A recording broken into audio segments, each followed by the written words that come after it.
Tambang emas terbesar di dunia yang dimiliki di Indonesia adalah tambang emas Grasberg.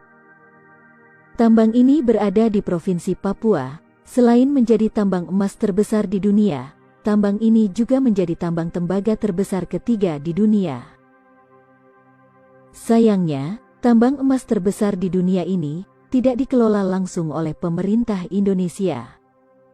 Hak pengelolaan area tambang Grasberg ini dimiliki oleh Freeport-McMoRan Copper and Gold dengan anak perusahaannya, PT Freeport Indonesia, yang menjadi pengelola langsung dari tambang emas ini.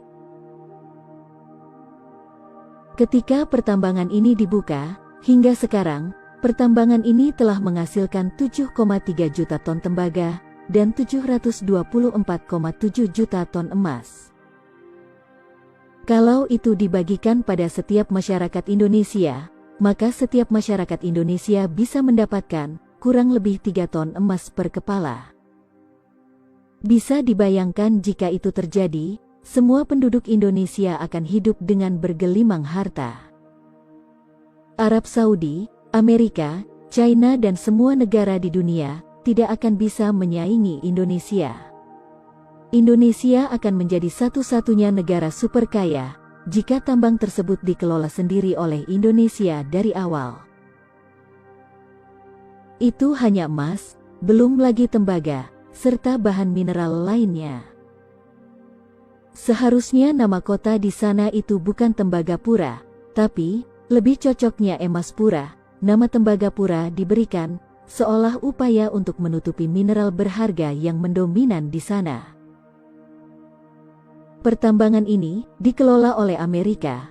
Dengan kesepakatan awal mula pengelolaan tambang ini, presentasenya adalah 1% untuk negara pemilik tanah dan 99% untuk Amerika sebagai negara yang memiliki teknologi yang melakukan pertambangan di sana.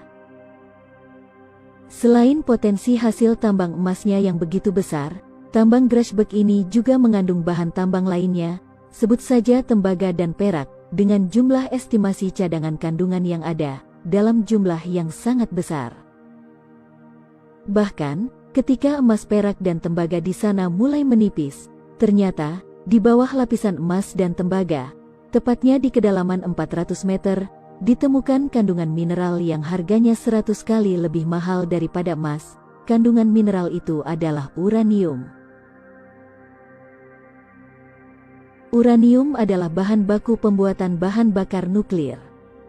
Belum jelas jumlah kandungan uranium yang ditemukan di sana, tapi kabar terakhir yang beredar, menurut para ahli, kandungan uranium di sana cukup untuk membuat pembangkit listrik nuklir dengan tenaga yang dapat menerangi seluruh bumi, hanya dengan kandungan uranium di sana.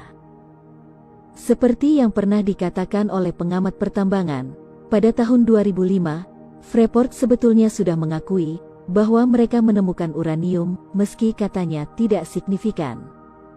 Kecurigaan ini diperkuat lagi dengan proses smelting biji tambang sebagian dibawa ke luar negeri. Jadi bisa saja ada kandungan uraniumnya. Waktu pihak dari PT Freeport dipanggil oleh DPR, mereka pernah mengakui adanya kandungan uranium, tapi katanya tidak signifikan, porsi uranium itu sangat kecil, jadi tidak ekonomis jika dilanjutkan ditambang. Ya, wajarlah mereka berkata begitu. Di dalam kontrak dengan Indonesia, mereka hanya diperbolehkan menambang emas dan tembaga. Ini akan sangat sulit bagi pemerintah Indonesia untuk membuktikannya. Perusahaan Freeport itu tidak terbuka dan tidak bisa diaudit di Indonesia, namun terbuka di luar negeri. Namun, jika pemerintah bisa membuktikan bahwa Freeport juga menambang uranium, maka pemerintah berhak memanggil dan mengauditnya, karena mereka beroperasi di Indonesia. Kecurigaan bahwa Freeport memproduksi uranium memang bukan hal baru. Pada masa pemerintahan Presiden Abdurrahman Wahid, Freeport pernah dituntut untuk ditutup oleh Menko Equine saat itu. Bagaimana pendapat kalian tentang hal ini? Tinggalkan komentar.